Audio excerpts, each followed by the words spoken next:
चर्चा करने के बाद जो उस कमेटी के ड्राफ्ट में है, लगभग 21,000 से ज्यादा लोगों ने अपनी प्रतिक्रिया, अपने सुझाव रामनाथ कोविंद जी की कमेटी को भेजे। रामनाथ कोविंद जी की कमेटी ने 62 ऐसी पोलिंग पार्टियों को चर्चा करने के लिए बुलाया।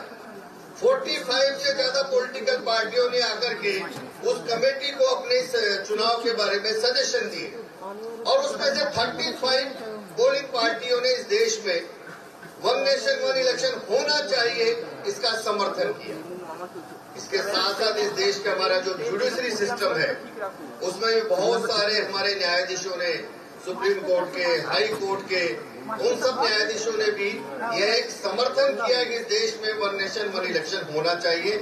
और उसका परिणाम है कि ये वन नेशन वन इलेक्शन की रिपोर्ट रामनाथ कोविंद जी की कमेटी की पार्लियामेंट में आई। पार्लियामेंट में चर्चा हुई, चर्चा के बाद वो बिल पास हुआ। बिल पास होने के बाद में और ज्यादा चर्चा करने के लिए उसको ज्वाइंट पार्लियामेंट्री कमेटी को दे दिया गया कि जिससे देश में और व्यापक चर्चा हो और हम सबके मन में जो कुछ कंफ्यूजन है वो कंफ्यूजन दूर हो। इस कारण से ये देश में चर्चा वातावरण अभी चल रहा है। आने वाले कब समय के अंदर इसकी चर्चा होगी वो एक समय आएगा, लेकिन क्यों इस देश में वन नेशन वन इलेक्शन होना चाहिए। एक समय पर चुनाव नहीं होने के कारण से अगर हम देखेंगे तो किस प्रकार के हमारे नुकसान, किस प्रकार का एक समस्या इस देश की उसमें आ रही है।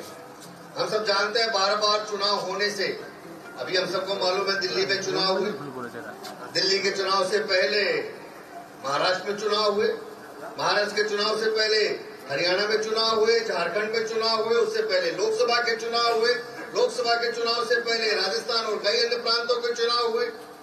तो जो सबसे बड़ी समस्या है कि देश हमेशा इलेक्शन मोड में रहता है। देश में कहीं न कहीं चुनाव चलते रहते हैं, आचार संहिता एक हटती है दूसरी लग जाती है।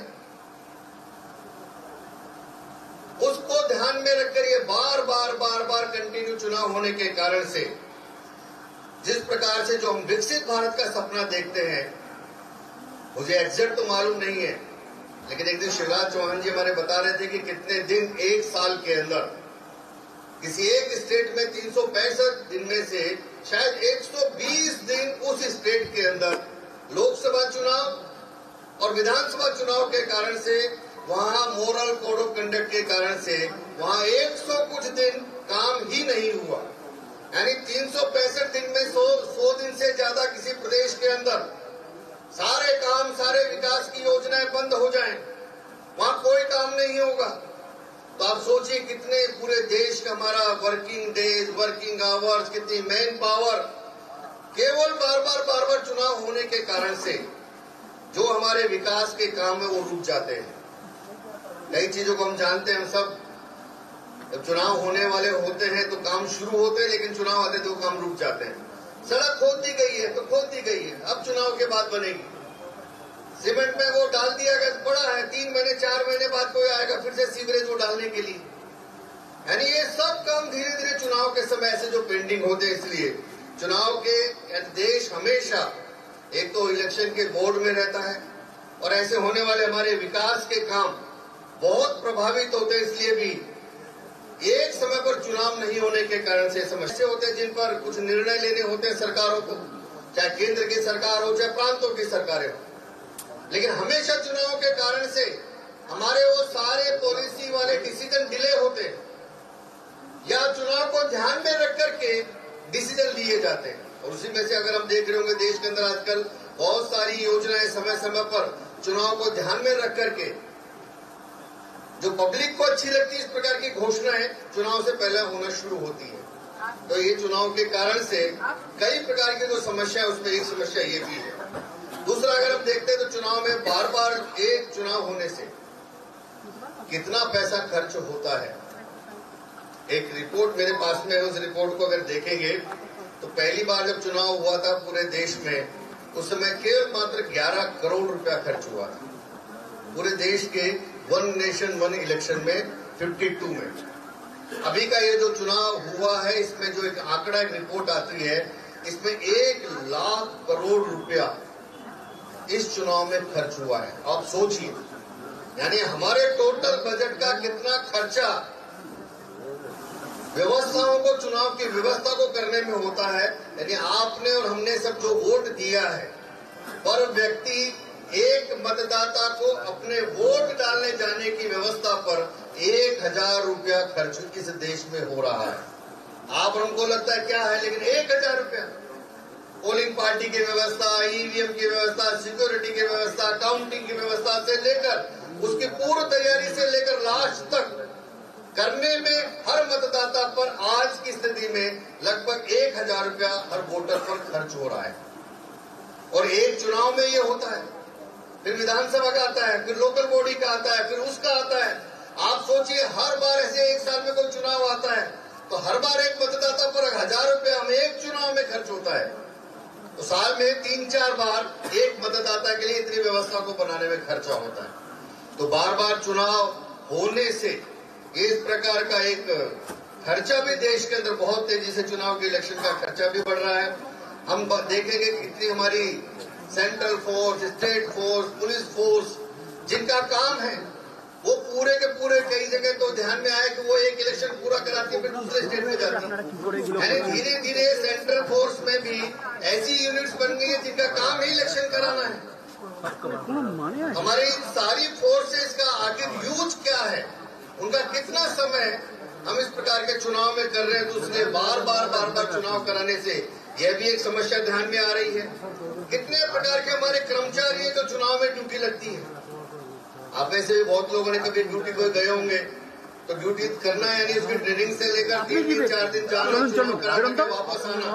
और जो सारे सरकारी कर्मचारी हैं, स्कूल टीचर्स हैं, अलग अलग डिपार्टमेंट के लोग हैं, सबको बार बार यानी एक ही बार चुनाव होता है तो एक ही बार ड्यूटी लगेगी, हर साल ड्यूटी लगती है।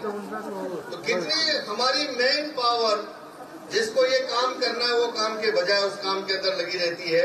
इसलिए इन सब बातों को जो हमारी समस्याएं हैं, चाहे कर्मचारियों का विषय हो, चाहे हमारी फोर्सेस का विषय हो, चाहे खर्चे का विषय हो, चाहे विकास के कामों का डिले होने का विषय हो, इन सबको ध्यान में रखकर कैसे हमारे देश के अंदर एक डिबेट शुरू हुई है कि क्यों भारत के अंदर ये 1 नेशन 1 इलेक्शन होना चाहिए। और पहले होता था, हम जो पहले हुआ उसी को फिर से एक बार कराने से इस देश के अंदर क्या लाभ होगा। लोकसभा और विधानसभा का चुनाव एक साथ होने से सबसे ज्यादा फायदा तो इसी बात का होगा कि एक समय पर देने से आप 5 साल फ्री हैं। मैं भी एक पॉलिटिकल पार्टी का कार्यकर्ता हूं, हमको भी हर साल ये चुनाव समाप्त हुआ, चलो भाई अगले चुनाव के चलो वहां उस प्रांत में चुनाव है। यानी पूरे 5 साल में 4 साल कम से कम बाकी के कुछ काम कर सकते हैं। यानी वो काम करने के बजाय पॉलिटिकल पार्टी हमेशा इलेक्शन मोड में रहना पड़ता है। इसलिए अगर ये होने से पॉलिटिकल पार्टियों का जो काम है, लोगों के कल्याण काम के लिए योजनाएं बनाना, सरकार है तो सरकार की चीजें नीचे तक पहुंच रही कि नहीं पहुंच रही है, उन चीजों को जाकर के देखना, समझना। जनता के बीच में रहेंगे तो जाकर के वहां पर उनकी समस्या सुनने का काम करना। लेकिन पॉलिटिकल पार्टियों के साथ ये चुनाव बार बार होने से जो उनको जन कल्याण के काम के लिए जितना समय देना चाहिए उसके बजाय इस चुनाव में समय देना पड़ता है। इसलिए अगर एक साथ चुनाव होंगे तो उसके कारण से इस देश में पॉलिटिकल पार्टियों को भी राहत मिलेगी। एक साथ चुनाव होंगे तो नए लोगों को भी अवसर मिलेगा। अलग अलग समय पर चुनाव होते हैं, तो इस बार मैंने सांसद लड़ लिया, अगला चुनाव आया तो मैं विधानसभा लड़ लिया, विधानसभा का नहीं मिला तो लोकसभा का लड़ लिया। कुछ ही लोग इस सिस्टम में रहते हैं। एक साथ चुनाव होगा तो ज्यादा लोगों को अवसर मिलेगा चुनाव लड़ने का, ज्यादा लोग लड़ पाएंगे, नए लोगों को अवसर मिलेगा, युवाओं को अवसर मिलेगा। और मैं बताता हूं, चुनाव होने के कारण से जो इधर उधर बहुत सारे लोग जाते हैं, एक समय पर चुनाव होने से कोई पॉलिटिकल पार्टी का वर्कर इधर उधर नहीं जा सकता। जिसका जहां चुनाव है वहीं पर काम करेगा। बंगाल की तो बड़ी समस्या है ना, अलग अलग फेज होने से चलो वहां उस जिले में, चलो उस जिले के उस जिले, उस जिले के उस जिले, ये सब जो पॉलिटिकल पूरे सिस्टम में ट्रांसफर होता है कार्यकर्ताओं का, वो रुकेगा। आप अपने जिले में, अपने बूथ पर, अपने मंडल में रहकर वहीं पर काम करिए, वहीं पर अपने अपने संगठन को, अपने व्यक्ति को जिताइए। तो 1 नेशन 1 इलेक्शन नहीं, जिसके पास कैडर होगा, जिसके पास कार्यकर्ता होंगे, जिसकी पब्लिक में वो होगा, वो चुनाव लड़े। बाहरी फोर्सेस का कम से कम हस्तक्षेप जो होता है वो कम होगा। इसलिए इसको ध्यान में रख करके भी यह भी एक उसका लाभ है। खर्चे के लिए तो मैंने बताया कि एक समय में होगा तो स्वाभाविक रूप से देश में जो हजारों करोड़ रुपया जो केवल एक चुनाव कराने के लिए खर्च हो रहा है, उस पैसे को बचाकर हम देश के बहुत सारे विकास के काम में उन सब पैसों को लगा सकते हैं। वह भी एक इसका लाभ है। ऐसे बहुत सारे लाभ वन नेशन वन इलेक्शन कराने से, यानी केवल आर्थिक विषय नहीं, केवल समय इस देश का बचेगा नहीं, जो हमारा मुख्य उद्देश्य है। मुख्य उद्देश्य यह है कि अगर हमारा समय बचता है, हमारे वर्किंग आवर्स बचते हैं, हमारे इतने जो मनुष्य है उसका इतना अगर श्रम बचता है, तो इसको हम देश के विकास के काम में लगा सकते हैं। हम सब मिलकर जो एक सपना देख रहे हैं कि आने वाले दिनों में भविष्य में एक विकसित भारत बनाना है, हम सबके मन में, जो प्रोफेशनल लोगों के मन में, हर क्षेत्र के अंदर हमको आगे बढ़ना है। तो आगे बढ़ना है तो इस देश की 100% मैन पावर को उस काम में लगाने के लिए आवश्यक है। हमारे यहाँ हमेशा ये बार बार ये चुनाव चलने के कारण से जो एक हमारा डायवर्जन होता है, उस डायवर्जन से फिर हम आते हैं मेन स्ट्रीम में, फिर थोड़े दिन काम करते हैं। मैं पहली बार जब बनारस गया तो मैंने जाकर देखा एक फ्लाईओवर बनना था, लेकिन एक इधर से थोड़ा बना हुआ था गंगा जी पर, एक इधर से थोड़ा बना हुआ था, बीच का हिस्सा पूरा गायब था। मैंने कहा ये क्या हुआ? तो इधर के फ्लाईओवर पर देखा तो पत्थर लगा हुआ था कि 2002 में मुख्यमंत्री जी ने इस फ्लाईओवर का शिलान्यास किया। दूसरी तरफ गया तो उधर जाकर देखा उधर भी एक पत्थर लगा हुआ था, एक दूसरे मुख्यमंत्री का नाम लिखा था कि उन्होंने दोबारा इस शिलान्यास से इसका वो फिर से शिलान्यास किया। मुझे ध्यान में आया कि दोनों तरफ से शिलान्यास हो गया, लेकिन पुलिया वो 10 साल में कभी नहीं बना। क्यों? जिन्होंने शिलान्यास किया था वो बदल गए, फिर दूसरे हैं जिन्होंने किया वो भी बदल गए, और ऐसा कैसा रखा है। लेकिन मोदी जी जब 2014 में बनारस से पहली बार सांसद बने, जब उनको ध्यान में आया तो वही पुलिया जो 10 साल से अटका पड़ा था, उसकी कॉस्टिंग बढ़ गई, क्योंकि चुनाव से पहले शुरू हुआ था, बाद में डिले हो गया। डिले में जितना प्रोजेक्ट था, प्रोजेक्ट डिले हुआ तो उसकी कॉस्टिंग बढ़ गई। आप में से जो जानते होंगे, हर बार चीज जब डिले होती है तो 100 करोड़ की 125 करोड़ हो जाती है, समय बढ़ जाता है। तो वैसे डिले होता चला गया, प्रोजेक्ट की कॉस्ट बढ़ती चली गई, वो पेंडिंग है। तो गंगा जी पर 2 ऐसे गाय के सींग की तरह दोनों तरफ से पुलिया खड़ा था। लेकिन मोदी जी आए, मोदी ने 2000 चुनाव में जीतते ही 6 महीने में सबसे पहले उस पुलिया के काम को पूरा किया। कितने ही विकास के काम इस देश में अगर आप अध्ययन करेंगे, शुरू हुए लेकिन पूरे नहीं हुए, पेंडिंग पड़े हैं। शुरू हुए तो थोड़े से बन करके रह गए। क्यों? क्योंकि चुनाव आप जाइएगा, क्यों रुका वो काम?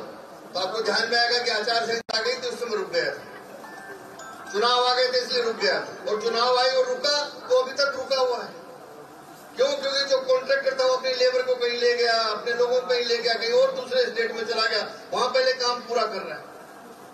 इसलिए ये वन नेशन वन इलेक्शन के कारण से जो अब इस देश में बहुत सालों से हम सबके मन में कि एक साथ चुनाव होने से समय भी बचेगा, हमारा पैसा भी बचेगा, और जो पैसा और समय बचेगा उसके बाद हम देश के लिए कुछ कर सकते हैं। और आज देश के लोगों के मन के अंदर वो मूड है कि नहीं, हमें अपने देश के लिए कुछ करना है।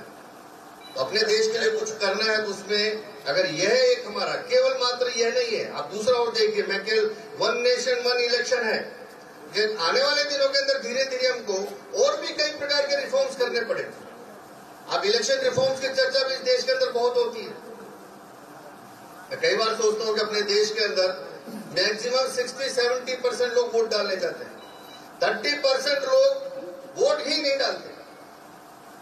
60-70% ने वोट डाला, 60-70% के वोटिंग में से जिसको 50% मिल गया, यानी एक्चुअल 35% वोट मिला, और वो पॉलिटिकल पार्टी की सरकार बन जाती है। देश में हमारा मतदान भी कैसे बढ़े, और बाकी के इलेक्शन के सिस्टम में कैसे इलेक्टोरल रिफॉर्म्स इस देश में हो, और जिसको हम कहते हैं कि एक्चुअल डेमोक्रेसी।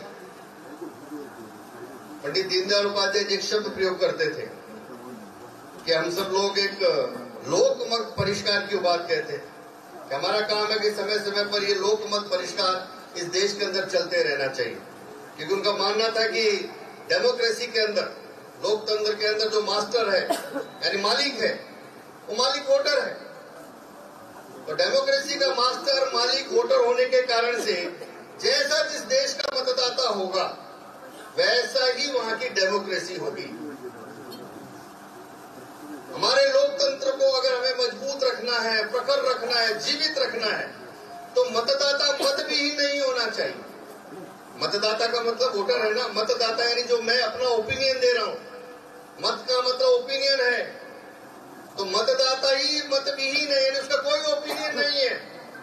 वो समय और परिस्थिति के हिसाब से अपनी ओपिनियन देता है, ये अपने लाभ के लिए, अच्छा मुझे जो अच्छा लग रहा है वो मेरा ओपिनियन है। तो मतविहीन मतदाता से कभी लोकतंत्र मजबूत नहीं हो सकता। इसलिए अपने इस देश की डेमोक्रेसी में समय समय पर ऐसे जितने भी रिफॉर्म्स के इश्यू है, डिबेट पर चलनी चाहिए, चर्चा होनी चाहिए। कैसे? केवल माना वन नेशन वन इलेक्शन नहीं, और व्यवस्थाओं में भी भविष्य के अंदर। और जनता क्यों बार बार सरकार बदलती है, सरकार चुनती है? क्योंकि जनता के मन में कुछ आकांक्षाएं रहती है, उनके अपनी वो आकांक्षाओं को पूरा करने के लिए लोगों को वोट देती है कि हाँ मेरा प्रतिनिधि कैसा होगा, मेरा एमएलए कैसा होगा, मेरा सांसद कैसा होगा, हमारे आने वाले दिनों में सरकार कैसे होगी। ये वो जनाकांक्षाओं के कारण से वो लोकतंत्र में उसका वोट के रूप में परिणित होता है। इसलिए अपने इस लोकतंत्र में समय समय पर इस प्रकार के रिफॉर्म्स में सभी की सहभागिता बढ़े, लोक सहभागिता बढ़े, जनता के बीच में एक लोक अभियान चले। लोक अभियान चले यानी इन सारे मुद्दों पर धीरे धीरे जनता अपना ओपिनियन देना शुरू करे। क्या हमारे लिए ठीक है, क्या हमारे लिए ठीक नहीं है, देश के लिए क्या ठीक है, क्या नहीं है। पॉलिटिकल पार्टियां हो सकती है अपने प्लस माइनस के लिए सोचे, लेकिन देश के लिए क्या ठीक है, देश का भला किसमें होगा। हम लोग एक गीत गाते थे, भला हो जिसमें देश का वो काम सब किए चलो। तो जिसमें भला है देश का, जिसमें देश का फायदा है, वो काम की चर्चा इस देश में होनी ही चाहिए। करें, आज चर्चा शुरू करेंगे। और इस बिल के बारे में भी जो है वो बिल आज के लिए नहीं है, 34 तक का है, कि देश में धीरे धीरे चर्चा होते होते होते होते करते हुए 10 साल की अवधि में ये बिल इस देश में कैसे लागू हो, उसके लिए पूरी कमेटी बनी है। यानी कल ही लागू कर देंगे ऐसा नहीं, जनता के बीच में चर्चा हो। मैंने जैसे आज आपके बीच में हूं, मेरे मन में कुछ बातें मैंने कही है, 10 जगह, 20 जगह, 50 जगह, 100 जगह हम चर्चा करते करते इसका क्या लाभ इस देश को होगा। देश में यह एक जन अभियान चले, लोक अभियान चले, और हमारे भले के लिए देश में किस प्रकार की व्यवस्थाएं बननी चाहिए, उस व्यवस्थाओं में से एक यह सुझाव कि हम वन नेशन वन इलेक्शन अगर इस देश के अंदर होता है, एक समय पर अगर चुनाव होते हैं लोकसभा और विधानसभा के, तो हमारा कितना समय बचेगा, कितना हमारे सबका समय फ्री होकर पूरा 4.5 साल। मुझे अच्छी तरह से याद है, माननीय प्रधानमंत्री जी ने एक बार कहा था, शुरू में जब चुनाव समाप्त हुए, उन्होंने कहा कि अब 4 साल है, 4 साल अब काम करो, चुनाव आएगा जब 6 महीने में चुनाव की सोचेंगे। यानी 4 साल पूरा उन्होंने कहा देश के लिए काम करना है। यह जो एक मानसिकता है कि हाँ 4.5 साल 5 साल की हमारी सरकार बनी है, तो 4.5-5 साल हम पूरा देश के लिए काम करेंगे। काम जब करेंगे जब इस प्रकार की सब बातों से मुक्त होंगे। नहीं तो आज यहाँ प्रचार, कल वहां प्रचार, ये स्टेट पूरा हुआ, वो स्टेट पूरा हुआ, एक कंटिन्यूटी नहीं रहती। इसलिए विकसित भारत बनाने का जो सपना है, उस सपने में यह हमारा वन नेशन वन इलेक्शन का एक अभियान है। इस अभियान को हम सब मिलकर के देश में एक व्यापक चर्चा करें। लोगों के मन में कई क्वेश्चंस भी हैं, इसको लेकर के ये होगा तो ऐसा होगा, ऐसा होगा तो वैसा होगा, है वो चर्चा देश में होनी है, होनी भी चाहिए। बहस देश में होगा, वो भी होना चाहिए। लेकिन अपने देश में वन नेशन वन इलेक्शन रहा है। 67 तक भारत के अंदर एक साथ चुनाव होते रहे। उसके बाद इंदिरा गांधी जी के कारण से यह सब सिस्टम इस देश में बदला, और जिस सिस्टम को आज हम देख रहे हैं, अभी उड़ीसा का चुनाव हुआ, उड़ीसा में दोनों चुनाव एक साथ होते हैं, लोकसभा का विधानसभा का चुनाव एक साथ होता है। और वहां अजीब है, लोकसभा के अंदर बीजेपी जीतती रही और विधानसभा के अंदर नवीन बाबू जीतते रहे। पहली बार ऐसा हुआ कि हम दोनों चुनाव हम जीते। तो ऐसा नहीं है कि अलग अलग भी जनता अपने हिसाब से मत देती है, विधानसभा में इसको वोट देना है, लोकसभा में इसको वोट देना है, लोकल बॉडी में तीसरा किसी और को देना है। इसलिए देश में इस विषय पर एक व्यापक चर्चा हो, उस दृष्टि से आज आपके बीच में मैंने जो मेरे मन में इसके कारण से क्या क्या समस्याएं आ रही है, बहुत विषय है डिटेल में जाने के लिए, वो समस्याएं भी क्या है और इसको वन नेशन वन इलेक्शन होने से देश को क्या फायदा होगा, ऐसी चर्चा पूरे देश भर में एक शुरू हो। उसी निमित्त आज यहाँ के एक युवा प्रोफेशनल्स ने आपके साथ एक संवाद करने का कार्यक्रम रखा था, इसलिए मेरे मन में जो बात थी मैंने कही है। आप में से किसी के मन में कुछ पूछने का हो तो कहे, नहीं तो मेरी ओर से अपना विषय समाप्त है। इससे ज्यादा और इस विषय पर कुछ कहने के लिए नहीं है।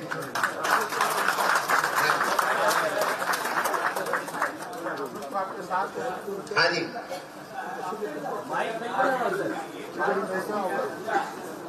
पर वोटर 1000 रुपया।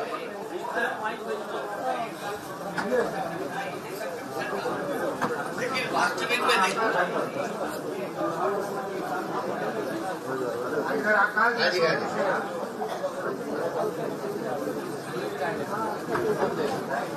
अरे आपकी आवाज आ रही, आपकी आवाज आ रही।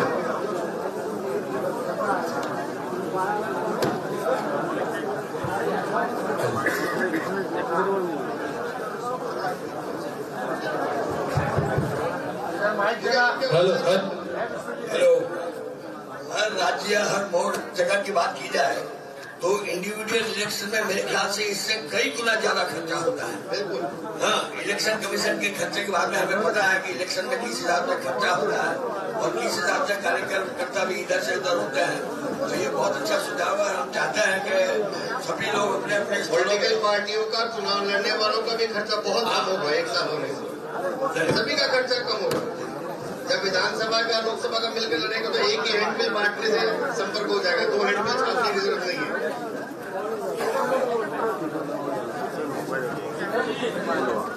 हाँ जी, मेरा एक सुझाव है आपके माध्यम से प्रधानमंत्री मोदी जी को कि जनता के मन में एक रोडमैप बना के एक क्लैरिटी किया जाए।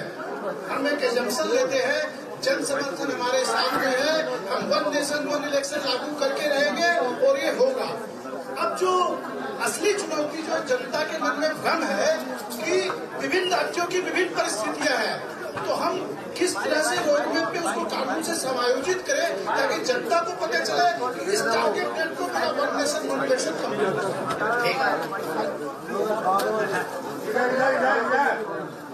अरे यहाँ है विश्वजी आकाश जैसा